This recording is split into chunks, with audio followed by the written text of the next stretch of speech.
ब्राह्मण हे विकृत असतात, ब्राह्मण हे शिवद्रोही असतात. छत्रपती शिवाजी महाराजांचा पराक्रमाचा इतिहास या भटा ब्राह्मणांना मान्य नाही. म्हणूनच अमोल कुलकर्णी नावाचा ब्राह्मण हा छत्रपती शिवाजी महाराजांच्या शिवसृष्टीच्या गेटवर लघुशंका करतो. प्रशांत कोरटकर नावाचा ब्राह्मण छत्रपती शिवाजी महाराजांबद्दल वाईट बोलतो. राहुल सोलापूरकर नावाचा ब्राह्मण छत्रपती शिवाजी महाराजांचा खोटा इतिहास सांगतो, विकृत बोलतो.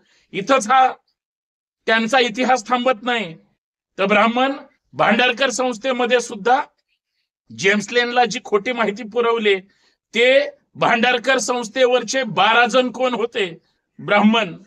आम्ही ब्राह्मणाला वाईट म्हणत नाही, ब्राह्मण वाईट नसतात, सगळेच ब्राह्मण वाईट नाहीत. पण छत्रपती शिवाजी महाराजांची बदनामी करणारे सगळे ब्राह्मण असतात. हे अमोल कुलकर्णी या विकृत मानसिकतेच्या थेरड्यांनी सुद्धा दाखवून दिलं. हा बघा वयस्कर दिसणारा कुलकर्णी नावाचा म्हातारा कशा पद्धतीने शिवसृष्टीच्या गेटवर लघुशंका केली. हा त्याचा पुरावा पोलीस स्टेशन मध्ये सादर केला जातोय. तो कसा बोलतोय बघा. ही सगळी कोरटकरची अवलाद आहे.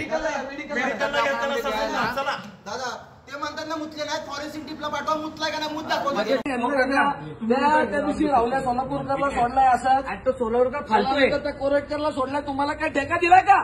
कोणी आणि तो फालतू तुझा आवाज होतोय समोर म्हणून वर्दीची इज्जत करून ठेवले तुम्हाला आतापर्यंत.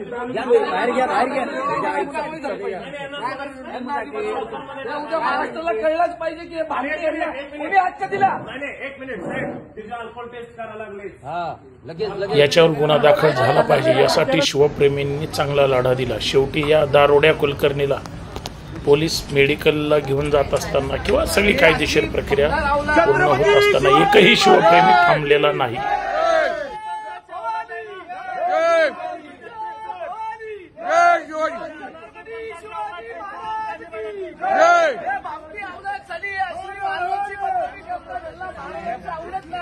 यांना मान आलाय जास्त या भामट्यांना, या बटुकड्यांना पायाखाली ठेचून दिला पाहिजे. हरामखोरा भामट्या. शिवसृष्टीच्या गेटवर जर तो लघुशंका करत असेल तर विचार करा, यांना छत्रपती शिवाजी महाराजांचा इतिहास, पराक्रमाचा इतिहास, मावळ्यांचा इतिहास, शौर्याचा इतिहास, या महाराष्ट्राचा इतिहास, सह्याद्रीचा इतिहास, शिवनेरीचा इतिहास, रायगडाचा इतिहास, राजगडाचा इतिहास, सिंहगडाचा इतिहास, या मातृभूमीचा इतिहास, ज्या देशाची ओळख, ज्या महाराष्ट्राची ओळख छत्रपती शिवाजी महाराजांपासून सुरू होते आणि छत्रपती शिवाजी महाराजांच्या शौर्यालाच भारतच नाही जगभरातले विद्वान सुद्धा नतमस्तक होतात. त्या छत्रपती शिवाजी महाराजांबद्दल हे ब्राह्मण मंडळी किती विकृत पद्धतीनं त्या ठिकाणी त्यांची मतं हे करतात, मांडतात, पण ते बोलून दाखवत नाहीत. मित्रांनो, ही गोष्ट साधी नाही, ही प्रचंड गंभीर आहे. त्यांना माहिती आहे त्यांचा मुख्यमंत्री इथं सत्तेवर बसलाय. आम्ही काही केलं, कसंही केलं, आम्हाला कोणीच काही करू शकत नाही. आज शिवप्रेमी मावळ्यांनो, कात्रज आणि परिसरातील शिवप्रेमी मावळ्यांनी त्या कुलकर्णी नावाच्या म्हाताऱ्याला पकडलं आणि पोलिसांच्या ताब्यात दिलं. परंतु गेली 30-40 वर्ष यांनी तर फक्त लघुशंका केली. चुकीचा इतिहास, विकृत इतिहास मांडण्याचं, सांगण्याचं, बोलण्याचं इतकं काम यांनी भयानक केलंय. तुम्ही इंटरनेट उघडून बघा, विकिपीडिया उघडून बघा, सगळीकडं अत्यंत घाणेरड्या पद्धतीनं छत्रपती शिवाजी महाराज असतील, छत्रपती संभाजी महाराज असतील, यांच्या विषयी विकृत लिखाण केलंय. तुम्ही सोशल मीडिया थोडा तपासा, कमेंट करणारी किंवा वाईट विकृत लिहिणारी ही कोण मंडळी आहेत? तुम्ही खाली जर नावं बघितली, सगळी यांचीच पिलावळ आहे. आणि आमची अंधभक्त मुरदाड सो कॉल्ड स्वतःला मावळे म्हणून घेणारे, हिंदुत्ववादी म्हणून घेणारे, हिंदू म्हणून घेणारे किंवा महाराष्ट्रात राहणारे याच विकृत लोकांच्या ओंजळीनं पाणी पितात. याचं फार दुर्दैव आहे. मित्रांनो, अमोल कुलकर्णी नावाच्या थेरड्यांनी शिवसृष्टीच्या गेटवर का लघुशंका केली? या गोष्टीचा निषेध करत असताना काही भूमिका आपण समजून घेऊया. मित्रांनो, सर्वांना सप्रेम जय जिजाऊ, जय शिवराय, जय महाराष्ट्र आणि सर्वांना नमस्कार सुद्धा. मी संतोष शिंदे, शिवप्रेमी म्हणून आपल्या समोर काही गोष्टी ठेवण्याचा प्रयत्न करणार आहे. मित्रांनो, ही गोष्ट समजून सुद्धा घेतली पाहिजे. अमोल कुलकर्णी याची हिंमत आज होते. याचा बाप प्रशांत कोरटकर अगोदर असाच वागला, त्याचा बाप राहुल सोलापूरकर अगोदर असाच वागला, किंवा त्याचा बाप अगोदर श्रीपाद छिंदम असाच वागला. ही अशीच वागलेली मंडळी नाही, तर ही राम गणेश गडकरी पासून जन्माला आलेली औलाद आहेत. हीच अशी विकृत मंडळी आहेत ज्यांनी शिवरायांच्या, राष्ट्रमाता जिजाऊंच्या चारित्र्यावर सुद्धा शिंतवडे उडवले होते. या सगळ्या गोष्टी समजून घेण्याचं काम तुम्ही केलं पाहिजे, कारण तुम्ही जागृत होत नाही, तुमच्या लक्षात येत नाही, तुम्ही सहज सोडून देता. केली बदनामी जाऊ द्या, बोललाय चुकीचं जाऊ द्या, लिहिलंय चुकीचं जाऊ द्या, मुतलाय चुकीचं जाऊ द्या. थांबा, ह्या गोष्टी दुर्लक्षित करून चालणार नाहीत, कारण ही मंडळी अत्यंत घाणेरडी आहे. यांना वेळीच जर नाही ठेचलं, यांच्या नांग्या नाही त्या ठिकाणी ठेचल्या, तर ही विकृत मंडळी सारखी वळवळ करत असते. म्हणून हा व्हिडिओ तुम्ही शेवटपर्यंत बघा, जास्तीत जास्त शेअर करा. मित्रांनो, नवीन असाल या व्हिडिओ तर सबस्क्राईब करायला विसरू नका. संपर्कात राहूया. जय शिवराय. पुण्यातल्या कात्रज ते नवले ब्रिज, आंबेगाव, बुद्रुक या ठिकाणी शिवसृष्टीची निर्मिती झाली. केंद्र सरकारने 300-350 कोटी रुपये दिले. राज्य सरकारने सुद्धा 50-100 कोटी रुपये दिले. कोट्यावधी रुपये राज्य सरकार, केंद्र सरकारच्या माध्यमातून नरे आंबेगाव येथील त्या शिवसृष्टीला त्या ठिकाणी भरभरून मदत झाली. छत्रपती शिवाजी महाराजांचा दैदिप्यमान इतिहासावर महाराष्ट्राच्या कानाकोपऱ्यात गड किल्ले किंवा शिवसृष्टीच्या माध्यमातून इतिहास जगाला कळायला पाहिजे, हा उद्देश डोळ्यासमोर ठेवून खर तर शिवसृष्टीची निर्मिती होते. लहान लहान मुलांना छत्रपती शिवाजी महाराजांविषयी आदर, प्रेम आणि त्यांचा इतिहास समजावा, हा इतिहासाचा जागर करण्यासाठी वेगळ्या वेगळ्या भागात शिवसृष्टीची निर्मिती झाली.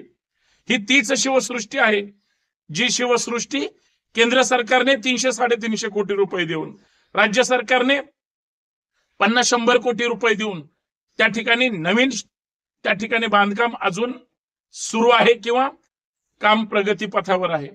त्याच शिवसृष्टीच्या गेटवर अमोल कुलकर्णी नावाचा विकृत, सनातनी, अत्यंत तरकटी आणि दारुडा ब्राह्मण याने शिवसृष्टीच्या गेटवर लघुशंका केली. तो उर्मट बोलत होता, तो जास्त दारू पिलेला होता. ज्यावेळेस शिवप्रेमींच्या ही गोष्ट लक्षात आली, त्याला पकडलं. कदाचित त्याच्या वयाकडे बघून त्याला मारलं नाही, त्याचं तोंड फोडणं गरजेचं होतं, परंतु शिवप्रेमींनी वयाचा आदर केला. विकृतीला मात्र सुट्टी दिली नाही, कारण कायद्याने ह्या लोकांना शिक्षा झाली पाहिजे. अमोल कुलकर्णीच्या गच्चीला धरून त्याला पोलीस स्टेशन मध्ये जे शिवप्रेमी घेऊन आले, ज्या शिवप्रेमींच्या डोक्यात प्रचंड राग होता, त्यांना सुद्धा उद्धट बोलण्याचं काम तो दारुडा कुलकर्णी करत होता. दारुड्या कुलकर्णीची एवढी हिंमत का झाली? कारण त्याला शिवाजी महाराजांविषयी प्रेम नाही. प्रशांत कोरटकरनी असंच शेण खाल्लं होतं, राहुल सोलापूरकरनी असंच शेण खाल्लं होतं, किंवा श्रीपाद छिंदमनी असं शेण खाल्लं होतं. इथपर्यंत या कुलकर्णीचा इतिहास नाही, फक्त त्यांनी सुद्धा असं केलं होतं. हे ज्यावेळेस शिवप्रेमी पोलिसांसमोर त्याला सांगत होते, तो चवताळून उठला, म्हणला कोरटकरची माझी बरोबरी काय करताय, मी कोण आहे माहितीये का? अरे कुलकर्ण्या, तू कुणी का असेना, परंतु तू जी कृती केली ती अत्यंत वाईट आहे. आणि या कुलकर्णीच्या किंवा कुठल्याही जोशी कुलकर्णी, देशपांडे, भावे किंवा कोरटकर, सोलापूरकर या सगळ्यांच्या मेंदूमध्ये संघी, मनुवादी, सनातनी विचार असतात. ते फक्त आणि फक्त शिवाजी महाराजांच्या विरोधात असतात. ही त्या कुलकर्णींनी दाखवून दिलं. मित्रांनो, ही पहिलीच घटना घडली आहे का? प्रशांत कोरटकर नावाचा शिवद्रोही जो आता जामिनावर सुटलाय, तोंड दाखवायला सुद्धा महाराष्ट्रात त्याला जागना नाहीये. तशीच ह्या कुलकर्णीची अवस्था होणार आहे. खरं तर शिवप्रेमींनी 400 त्याच्या पार्श्वभागावर फटके मारून त्या कुलकर्णीची शिवसृष्टी ते भारती विद्यापीठ पोलीस स्टेशन खरं तर मिरवणूक काढणं गरजेचं होतं. काढायलाच पाहिजे. जरी म्हातारं उद्या बाहेर सुटलं तरी शिवप्रेमी त्याला सुट्टी देणार नाहीत. मात्र जसं कोरटकरनी त्या ठिकाणी घाणेरडं बोलला, एकदा नाही, दोनदा नाही, तीनदा चारदा बोलला, त्यांनी छत्रपतींच्या घराण्याबद्दल वाईट बोलला. त्याच्या अगोदर सुद्धा राहुल सोलापूरकर, त्याच्या अगोदर सुद्धा श्रीपाद छिंदम. एवढ्यावरच हा इतिहास थांबणार नाही बांधवांनो. यांच्या डोक्यातली विकृती हे हजारो वर्षाची त्या ठिकाणी त्यांच्या डोक्यात जी सल आहे. आणि छत्रपती शिवाजी महाराजांपासून ज्या पद्धतीनं शिवरायांच्या काळात सुद्धा छळ करण्यात आला, चुकीचे षडयंत्र निर्माण करण्यात आले, ही सगळी कुलकर्णी, कोरटकर, सोलापूरकर ही त्याच अनाजी पंतांच्या अवलादी आहेत, जे वेळोवेळी विष कालवण्याचं काम करतात. आणि ते कुठं करतात? ज्यांनी चुकीचा इतिहास मांडला त्याच पुरंदरेंच्या त्यांच्या हयातीत सुद्धा ज्या शिवसृष्टीचं काम सुरू होतं त्याच्याच बाहेर गेटवर हा कुलकर्णी असं करतो. हे समजून घेतलं पाहिजे. त्याचं कारण सुद्धा आहे मित्रांनो. शिवाजी महाराजांवर काहीही बोला, काहीही लिहा, शिवाजी महाराजांवर प्रेम करणारे लाखो मिळतील, पण शिवाजी महाराजांबद्दल कुणी चुकीचं लिहिलं, बोललं, सांगितलं तर त्याच्यावर आक्षेप घेणारे बोटावर मोजणे एवढी लोक असतील. हे असं का होतंय? कारण एका बाजूला इतिहास सांगितला जातो आणि दुसऱ्या बाजूला यांचा सांस्कृतिक दहशतवाद, जे विकृत मानसिकतेचे आहेत, त्यांनी लोकांवर ज्या पद्धतीचं बर्डन निर्माण केलंय आणि लोकांना विरोधात बोलण्याची हिंमत सुद्धा ठेवलेली नाही. हा खरा इतिहास आहे. आज ह्या लोकांनी हिंमत केली का? अनाजी पंतांनी त्यावेळेस जो त्रास दिलाय, संभाजी महाराजांचा ज्या पद्धतीनं छळ करण्यात आला, खूप सगळ्या गोष्टी झाल्यात, पण ती इतिहासामध्ये झाल्यात. आज सुद्धा अनाजी पंतांची पिलावळ जिवंत आहे. तुम्हाला आठवत असेल 5 जानेवारी 2004 ची घटना, भांडारकर संस्थेची. जेम्स लेननी जे विकृत लिहिलं ते भांडारकर संस्थेतल्या 12 भटांनी त्याला माहिती दिली होती. कोण होते ते? त्यावेळेची परिस्थिती अचानक नव्हती जुळली. लाल महालामध्ये जिजाऊंसोबत दादोजी कोंडदेव कसा घुसडला गेला? नगरसेवक कुलकर्णी, लक्षात घ्या, आयुक्त कुलकर्णी त्या काळी. ही साधारणतः 99-2000 ची घटना असेल. मंजुरी मिळाली, सगळं झालं, पुतळा घुसडला गेला कोंडदेवचा. आणि त्याच्यानंतर जेम्स लेन आला, त्याला इथल्या भांडारकर संस्थेच्या 12 लोकांनी मदत केली. बहुलकर, जोशी, भावे. ही जी यादी जर वाचली 12 जणांची, तुमचं डोकं नाही काम करणार. हे ठरवून कधीच काही करत नाहीत. हे त्यांचा प्लॅन असतो. ते असं ठरवतात, पुढच्या 25-50 वर्षाचं काम करतात. तुम्ही आम्ही क्षणिक त्या गोष्टी करून जातो किंवा इतिहास घडवतो. चूक कुठं झाली? इतिहास घडवलाय मावळ्यांनी, परंतु तो लिहिला नाही. लिहिला मनुवादी कावळ्यांनी. अशा पद्धतीचं लिहिला जे खरंच छत्रपती शिवाजी महाराजांसोबत मावळे लढले, रक्त सांडलं, स्वराज्यासाठी प्राण दिले. आजही बहुतांश त्या मावळ्यांची इतिहासात नोंद सुद्धा नाही. पण जे मनवादी कावळे घुसडले गेले, ज्यांचा काहीच इतिहास नाही, दादोजी कोंडदेव असतील, रामदास असतील, यांचा इतिहासाशी संबंध नाही, ते त्या काळी होते असू शकतात, पण ते प्रत्यक्ष यांची कधी भेट झाली असा कुठलाही पुरावा नाही. तरी सुद्धा यांनी झिरोचे हिरो का केले? तुम्ही आम्ही गाफील होतो. कुलकर्णी मुतला, कोरटकर बोलला, सोलापूरकर बोलला, जेम्स लेननी लिहिलं, आम्ही गप्प. संतोष शिंदे सारखे 72 मावळे भांडारकर संस्थेवर जाऊन तिथं त्याचा निषेध करून त्यांचा मनवादी इतिहास गाडण्याची हिंमत ही कुणात होऊ शकते? त्या छत्रपती शिवाजी महाराजांच्या मावळ्यांमध्ये. म्हणून हे सगळं ठरवून करतात. इंग्रजीमध्ये जेम्स लेनचं पुस्तक होतं, तुम्ही आम्ही आतापर्यंत वाचलं नसतं, परंतु नंतर रेफरन्स म्हणून जगाच्या इतिहासात ते गेलं असतं. आज सुद्धा ऑनलाईन तुम्हाला परदेशात किंवा तिकडं मिळतं. याचा अर्थ ही सगळी विकृती वेळीच ठेचली तरच ते शक्य असतं. आज ज्या शिवप्रेमींनी याच कुलकर्णीला भारतीय पोलीस स्टेशनच्या हद्दीमध्ये ताब्यात दिलं, प्रचंड दारू पिलेला म्हातारा, म्हणजे उद्धट पद्धतीनं बोलून ह्या सगळ्या गोष्टी करतो, ही त्यांची हिंमत आहे. बांधवांनो, जागे व्हा. या विकृतींना सुट्टी देऊन चालणार नाही. या विकृतींना वेळीच ठेचलं पाहिजे आणि या विकृतीच्या वेळीच मुसक्या सुद्धा आवळल्या पाहिजेत. कितीही पंत येऊ द्या, कितीही आधुनिक पेशवाई येऊ द्या, पेशवाई गाडण्याची हिंमत शिवशाहीमध्ये आहे, एवढं फक्त लक्षात असू द्या.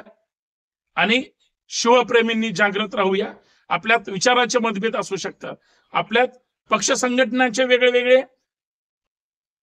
ग्रुप असू शकतात, परंतु मावळा म्हणून आपण एकत्र येणं गरजेचं आहे, एवढंच अपेक्षा आहे. आणि ह्या सगळ्या विकृती जाणीवपूर्वक होतात याच्यावर वेळीच लक्ष ठेवून आवाज उठवला पाहिजे, एवढीच माफक अपेक्षा. जागृत राहूया. धन्यवाद. आणि माननीय मुख्यमंत्री महोदय आणि राज्य सरकारने कुलकर्णीच काय कुणाला अजिबात पाठीशी घालू नये, त्यांच्यावर अत्यंत कडक कारवाई करावी, अन्यथा शिवप्रेमी मावळे, संभाजी ब्रिगेड आणि समस्त महाराष्ट्रातली जनता या शिवद्रोह्यांना सुट्टी देणार नाही, हे फक्त लक्षात ठेवा. जय शिवराय.